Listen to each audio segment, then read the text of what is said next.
I want to thank everyone again for joining us this morning. We are really glad to have you, and thank you for being interested in learning more about this project. I hope you have a cup of coffee or tea or water to start your day. My name is Stephanie Heintz, and I'm with the Community Relations team for AES and with the Pullman Solar project. And also with us and going through the presentation will be Frank Razel, the project developer.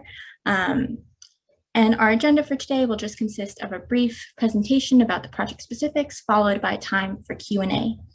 I do also want to mention that we have a number of members of the project team on the call, so they will help, that they're all from different areas of expertise, and they will help field any of the Q&A. But before we get started, just a few housekeeping items.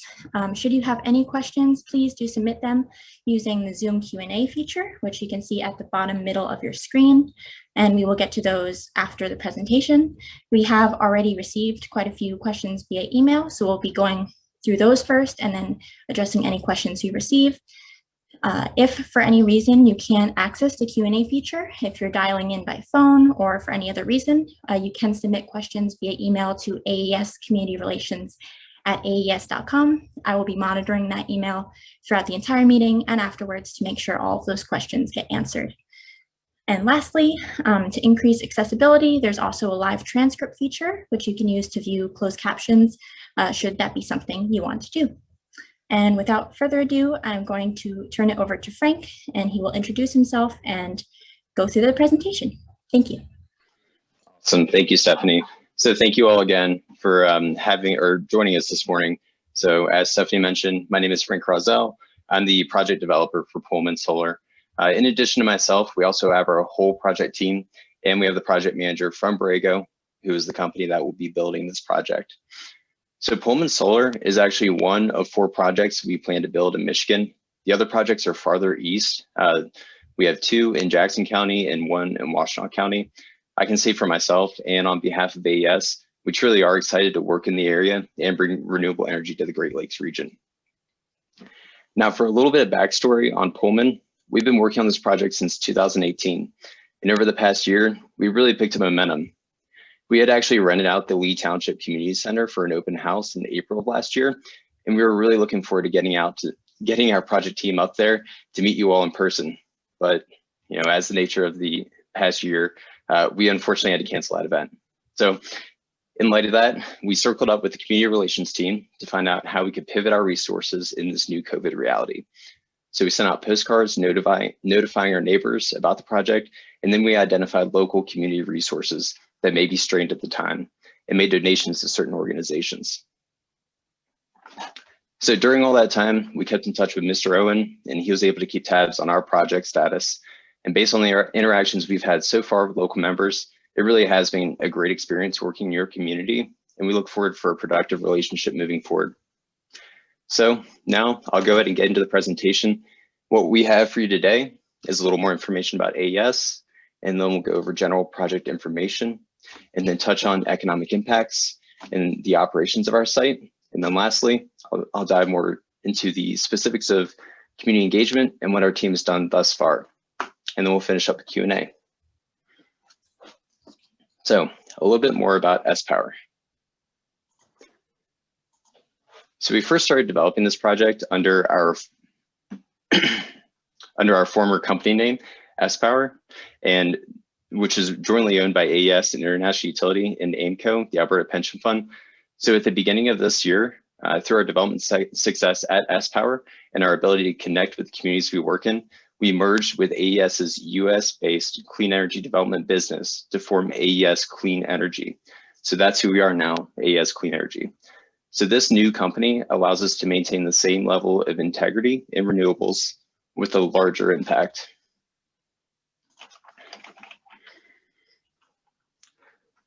So Aes Clean Energy is part of a greater AES brand. That's a Fortune 500 company headquartered in Arlington, Virginia. AES does business in 14 different countries and has about 8,200 employees. The company is truly committed to a more sustainable future, and us folks at Aes Clean Energy are heading that effort here in the States. So we have an operating portfolio of 2.6 gigawatts, a contracted backlog of 2.5 gigawatts, and our development pipeline is set to put us on track to add 3 to 4 gigawatts of renewables per year. But beyond that, let's go ahead and talk about what we really care about here, which is Pullman Solar. So Pullman Solar is in Lee Township in Allegan County, just to the west and east of 56th Street. It's a 20 megawatt single access solar project, and we plan to submit for building permits soon, and we hope to start construction next month and should be finished by mid next year. The electricity we produce at this site will be sold directly to Consumers Energy. It will not change anyone's electric bill. It will simply just be a contracted asset with Consumers Energy. In terms of production, this plant will produce roughly 38,000 megawatt hours a year. That means it can power 3,240 homes annually. It can also offset roughly 27,000 tons of CO2, which is equal to the carbon sequestration of 33,000 acres of forest in 1 year. Now, the technology we'll be using is called photovoltaics, which is essentially an anti-reflective, excuse me, the sun's starting to peek out. So we'll be using photovoltaics, which is essentially an anti-reflective silicon wafer that's designed to capture energy from the sun and turn it into electricity. So these panels producing the electricity will sit on a racking system that have piles driven straight into the ground with no concrete foundations. So this simplifies our decommissioning process and doesn't negatively impact soil quality, so the land can be returned to farming afterwards.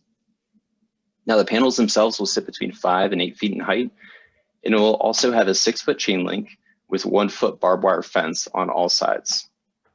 One last thing to mention is that there will be overhead distribution lines similar to what's already present out there that will connect our site to the grid. Now, we do consider this a low impact development. The current area is agricultural and rural, and this project is unique by having natural and man-made barriers that will keep the project setback from the road and limit visibility. In terms of permitting, we worked with Eagle to minimize their impacts to wetlands and streams in order to obtain a wetland permit. Through that process, we purchased wetland credits through a local mitigation bank out of Holland. We've also completed all our environmental and engineering studies, and during construction and operations, we will have no impact to threatened endangered species, cultural resources. Air quality will actually improve during operations, and we will use best management practices to handle construction dust. And lastly, one of the most important things is while we're operating, this project will be a quiet neighbor.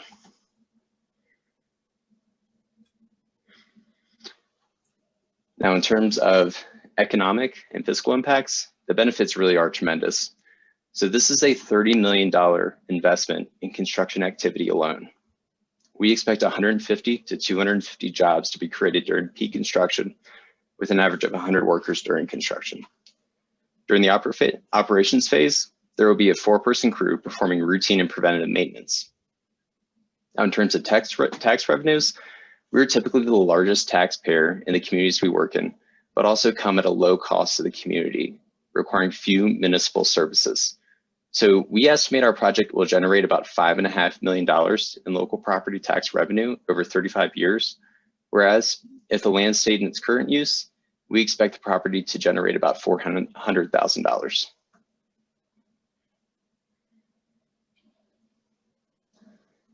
And now, discussing operations, the nice thing about solar is these sites will require minimal maintenance to keep them working properly. The project will be connected to a supervisory control and data acquisition system, which allows us to monitor this site remotely 24/7, 365 days a year. What SCADA does is it uses telemetry to give us visibility on everything, including the panels, inverters, and transformers. In the rare event that we do have problems, it sends a signal and we're able to dispatch crews immediately. We also have the capability to shut down or curtail the plant remotely from our control room. So we have to follow Consumers Energy's guidelines to operate in their grid. And the bottom line is our goal is to sell power and to do it as safely as possible. By having this SCADA system, it allows us to do just that and prevents issues. Now, in terms of security, we will have a fence around our entire project substation and our perimeter fence around the entire project site. And the fire department will have access, and we'll also have security cameras and motion sensor lighting that will be pointed away from any neighboring properties.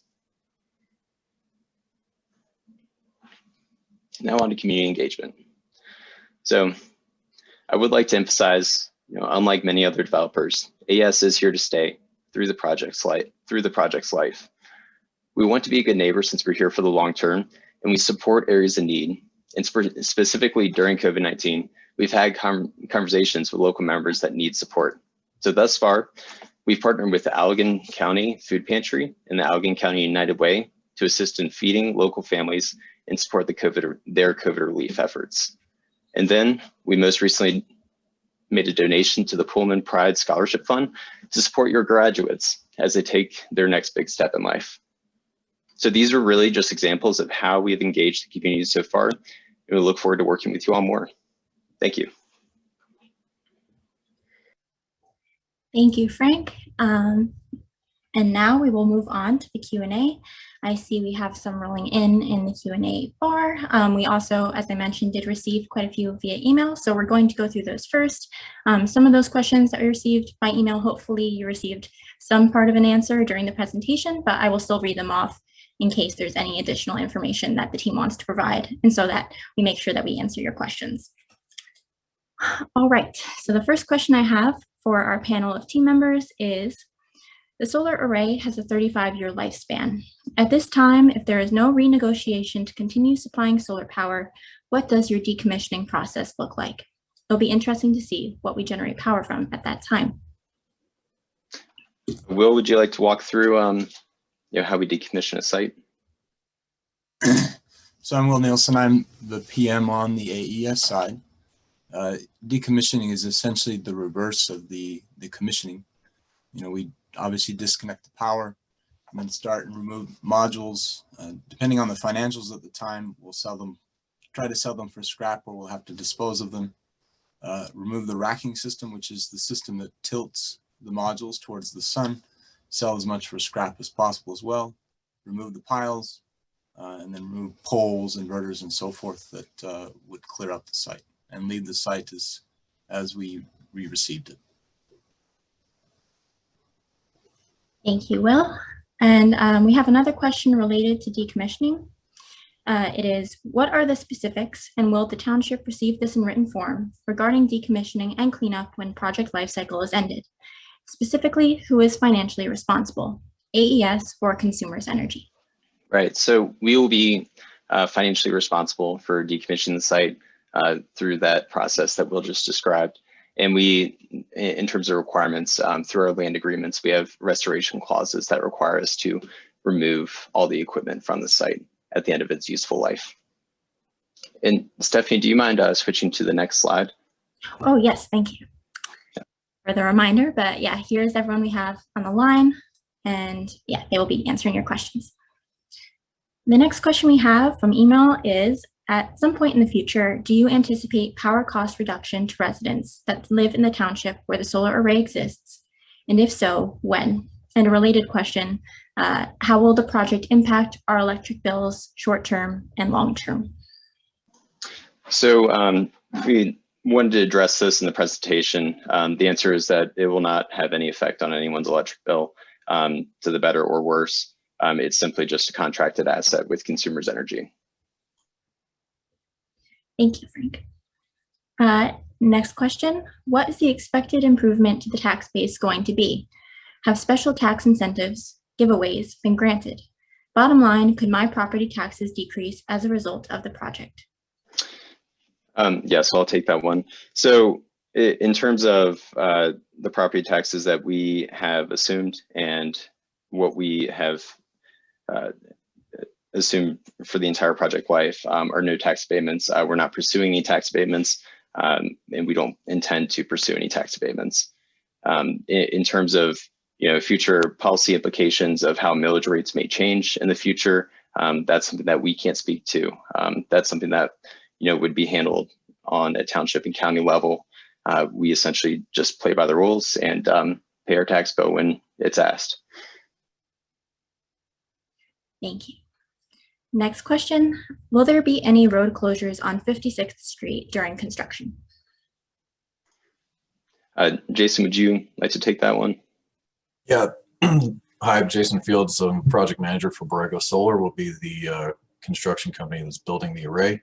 To answer that question, there will not be any long-term road closures. 56th will be closed intermittently, maybe 2 or 3 times, and only for short durations when we're stringing the power lines over that road. But otherwise, we are not planning on any true long-term road closures.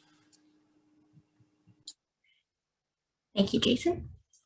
Next question. Will you discuss construction plans specific to setbacks from roads and what plan you have for natural buffers for surrounding landowners, drainage, and how you will monitor noise level? Yeah, so I can take the first part of that question and then I'll pass it on to Will for the second half. So for the first part, in terms of setbacks, this is something that we also wanted to address in our presentation. We're fortunate with this site that there are natural and man-made barriers that will prevent this site from being so close to the road. We have also designed with 50-foot setbacks in the front and then 20-foot setbacks for the side and rear yards. In addition to that, there are many forested areas that will reduce visibility and create a natural screen. Now, in terms of, I believe the other parts of the question was drainage and monitoring noise during construction. I'll let Will take that over. So as far as the drainage, it'll be as good or better than the current land use. That's part of the permitting process that we have to manage that, the drainage off the site. In terms of the noise of solar farms, when they're operating, are very quiet. The loudest part that you'll hear during construction when we're pounding in the piles. And so that part will play a part to the noise. When it's operating in terms of the long term, often high voltage substations will have a little bit of a hum, but in this case, with the voltage pretty low and the substation is far inside of the property, no one's going to hear that. And again, really all the panels are doing are cycling back and forth toward the sun. So it's pretty quiet during O&M. Thank you, Will. Next question. Specifically, what process will be in place to address concerns of residents? Yes, we'll go ahead, Sarah. Frank. I was just going to say that you'll take it, so it's perfect. Awesome. All right. Hey, everyone. My name is Sarah Lindemann. I am the Permitting and Environmental Compliance Manager for this project. I have been with S-Power and AES for over 2 years, and I'm excited to work in this area. I will be kind of our liaison, working with Will and Borrego and all the folks on site and back in the office to make sure that we are complying with our permits and doing all the things we're supposed to do. So just wanted to introduce myself briefly. So we do expect to have a phone line available, kind of like a 411 or an answering machine service for folks to call in with any questions, comments, or concerns. We are currently in the process of getting that set up, so we don't actually have the number today, but we will post it online. We will share it with all of the county and township authorities as well to make sure that it's easily accessible, and folks can call in there, and we will be sure to follow up with any of those questions or concerns. In addition, we often have instances where folks, are out on site and can, meet up with construction managers, mention things to them, and we always make sure that gets passed along and thought of and addressed if we can.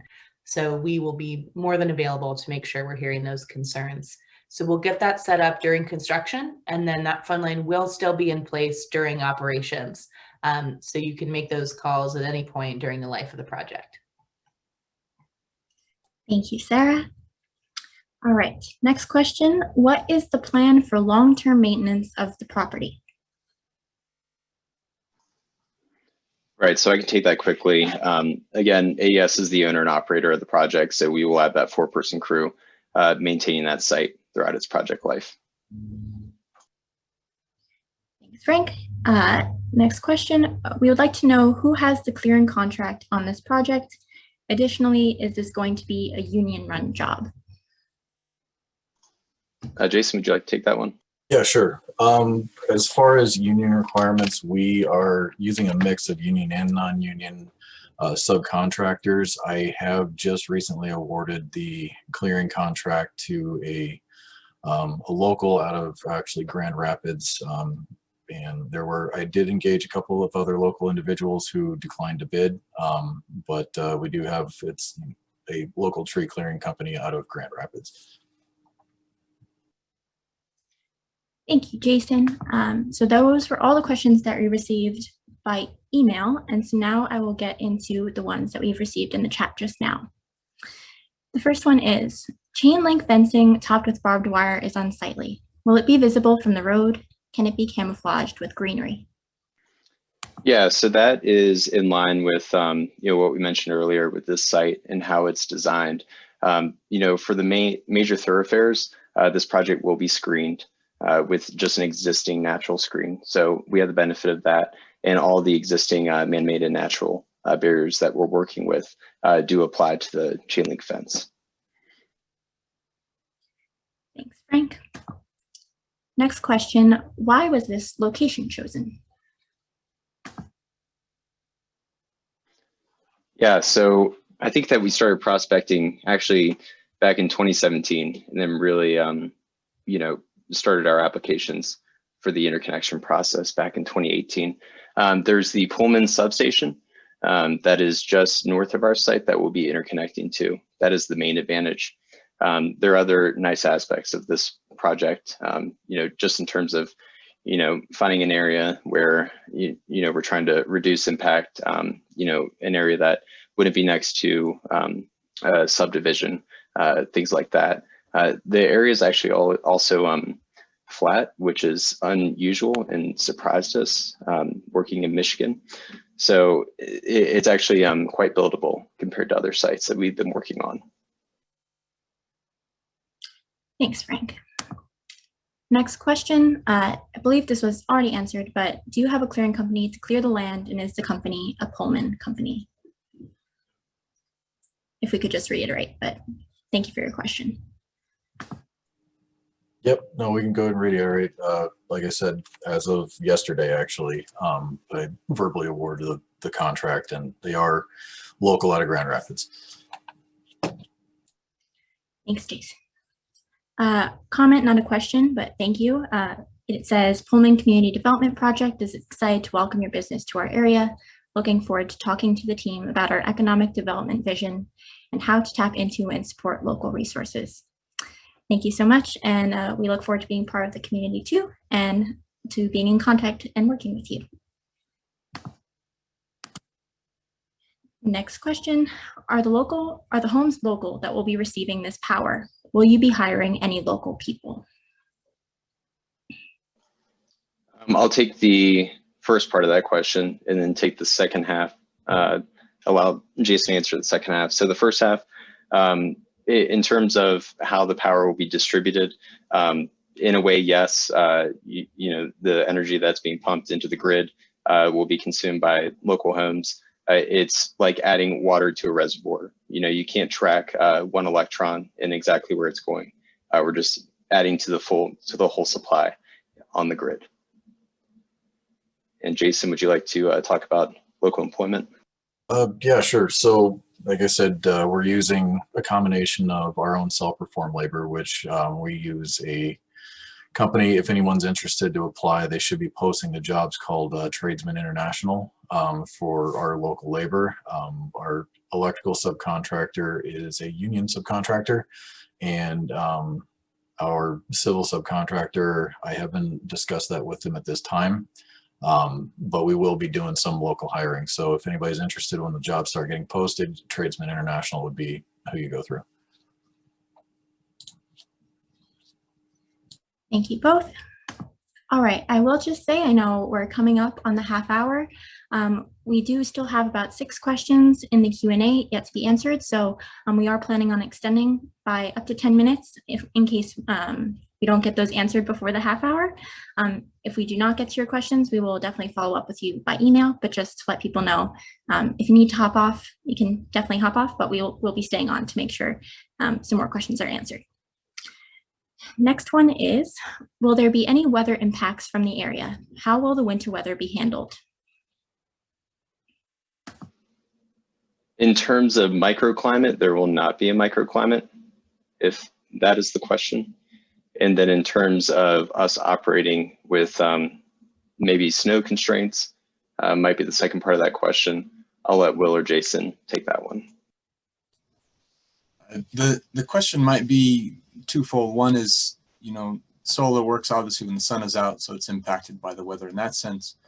In the sense of constructability, weather does play a part. It's something that we've got to try to plan for and have tried to plan for, and how do we ensure we can build it.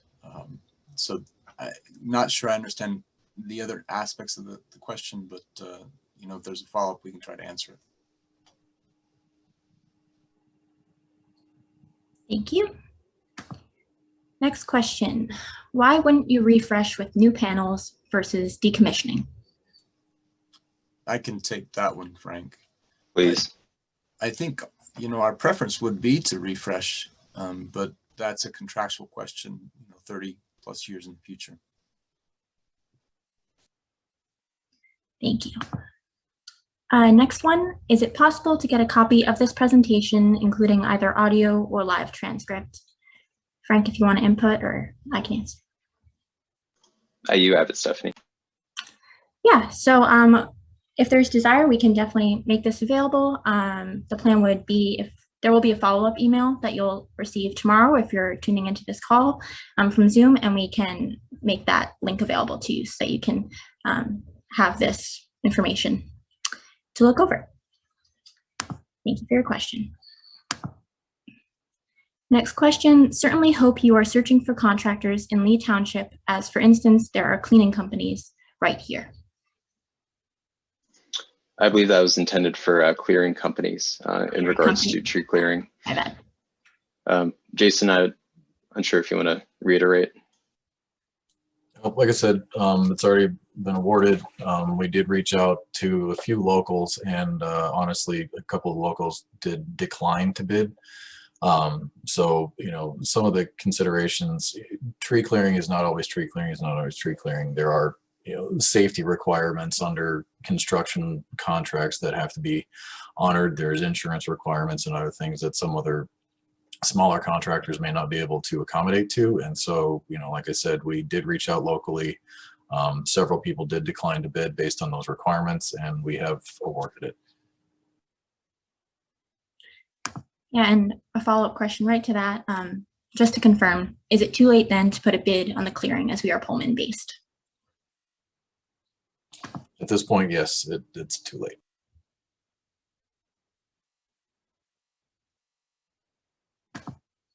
Thank you. Next question, how will Pullman Solar remain engaged with the community once construction is complete?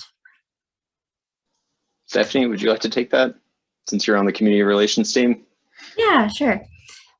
So I think outreach and engagement has definitely been more difficult this past year with the pandemic, but like Frank said, we are the builder, owner, operator of this project. We will be here the entire project life.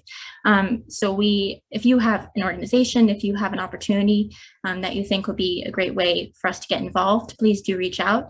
And we are also actively looking for opportunities to engage, hopefully in person soon, but if not, virtually supporting local events and causes that are important to the Pullman community.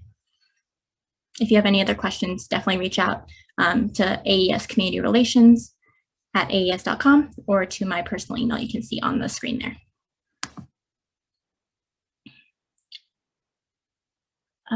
And last question, I think this is still, again, following up on clearing.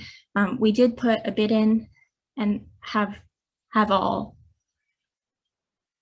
this that you're saying. Yeah, I think the best response here is, Sonia, I think that it'd be best if you reach out to us directly. You have our contact here. Please reach out to, more of our execution side, Will or Jason, and we'll make sure that your concerns are being fully addressed here.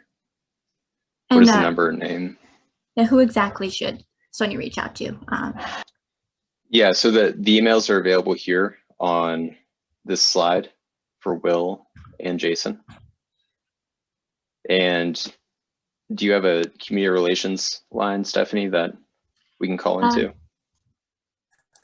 We don't have that. Yeah, I can chime in here. Sorry, we don't have that number set up yet. We're still in that process.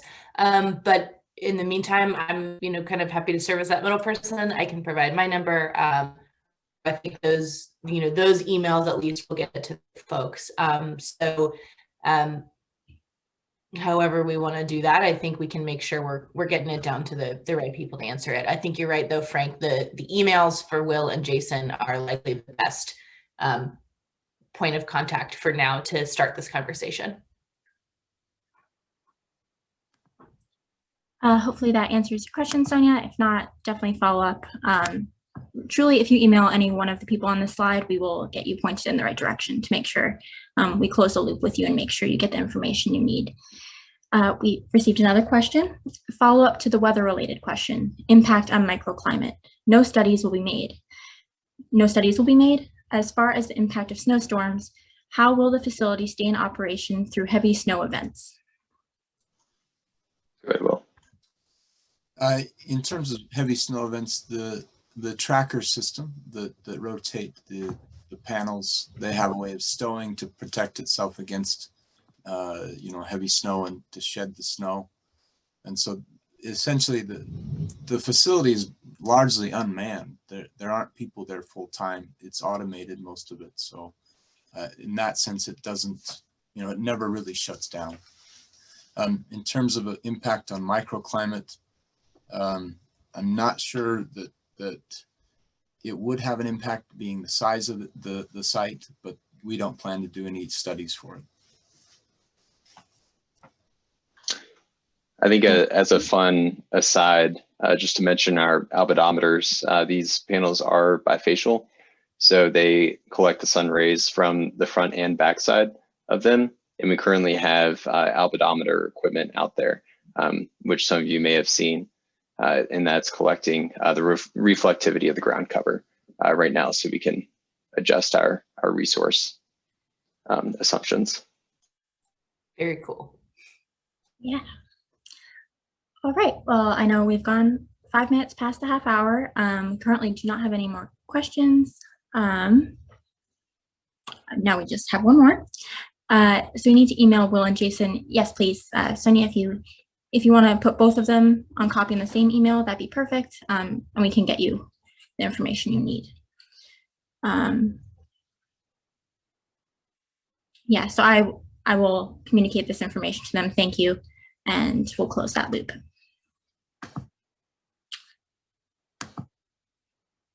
All right, I will keep the floor open, for another 30 seconds to a minute. We won't stay on too much longer because I know everyone probably has other things to get to in their day. If you have any other questions, you have a little more time, please ask them. If you'd like to see any other information, if you'd like to see any of the information on the slides, we can go back to that. But if not, we'll be hopping off soon, or definitely at 10:40 Eastern time.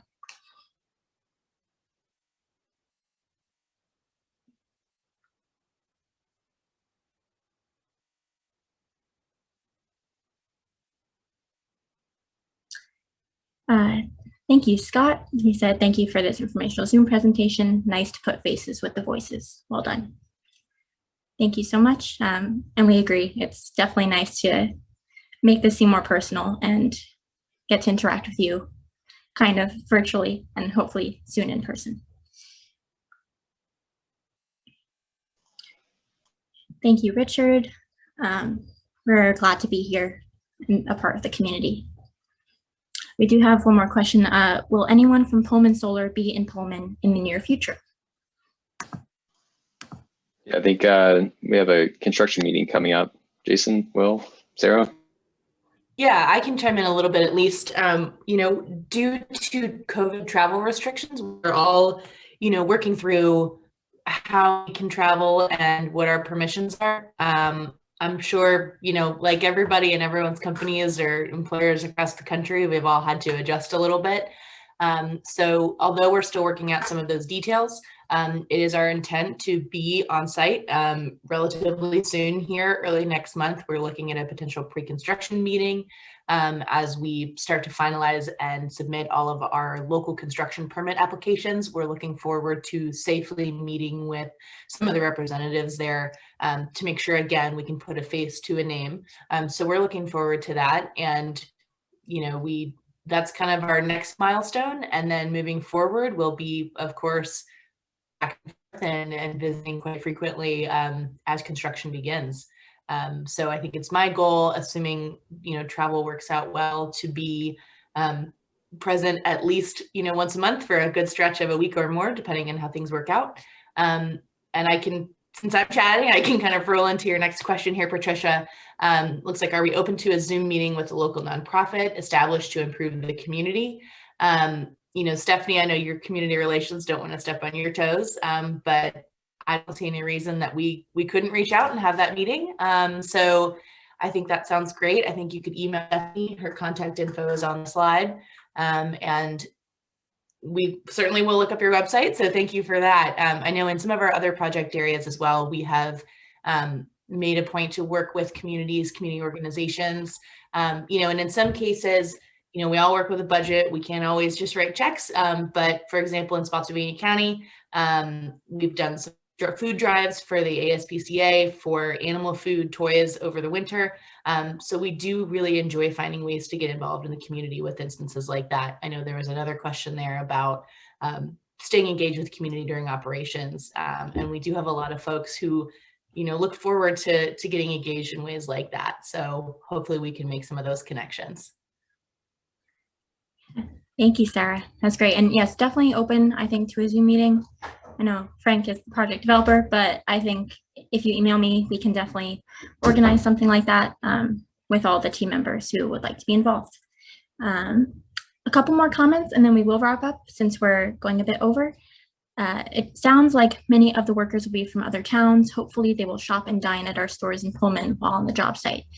More of a comment, but yes, I think definitely one of the shorter term economic benefits, especially during construction, is, you know, an influx to local shops and businesses, because those construction workers will be eating and will be staying overnight potentially. And yeah, we definitely want to give business to local businesses.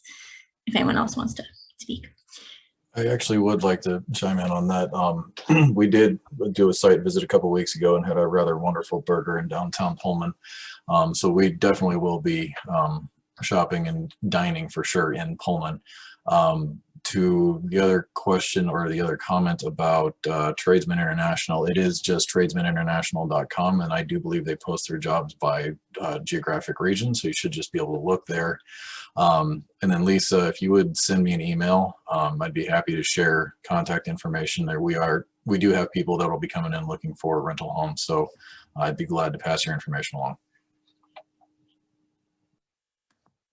And thank you. All right, so we will wrap up. Thank you everyone again for tuning in. This is, I think everyone should be able to see, but we have 27 participants on the line, which is really wonderful. Thank you for the engagement. And again, we're really glad to be able to be engaging with you and to show you our faces, put faces to voices and names. We do have one last question. When does construction begin and end? And then we will wrap up. We're gonna mobilize here in May. Construction will continue through the end of the year, and then probably take a break over the winter when things get a little cold, and to some of the comments about the weather considerations, but we will be picking back up probably February or March to finish out. So construction will be officially done, I think, by the end of May of next year. Thank you, Jason. All right, well, thank you everyone for joining. If you do have any other questions, comments, concerns, our contact information is on the slide. Hopefully you've had time to take it down. If not, you can look us up. Hopefully when you registered, you can always contact AES Community Relations, and we will follow up with you there. Last question, will there be any other scheduled Zoom meetings related to this project? At this time, I'm not aware of any, but Frank, I'm not sure. Again, you can always engage with us if you have any other questions. Yeah, I think that's the best mode at this point. If anyone would like to talk one-on-one, we're happy to. And, if we do have an influx after this call, where we have 15 people that are inquiring, then we can certainly have another call here in a couple weeks. Great. Well, I hope everyone has a wonderful rest of your day. Do reach out with any other questions. You'll receive a follow-up email tomorrow just thanking you for attending. And if you would like the presentation materials, we'll try to attach those in some form to that email. But again, reach out to our emails with any questions, and we hope to be with you again soon. Have a lovely day, everyone.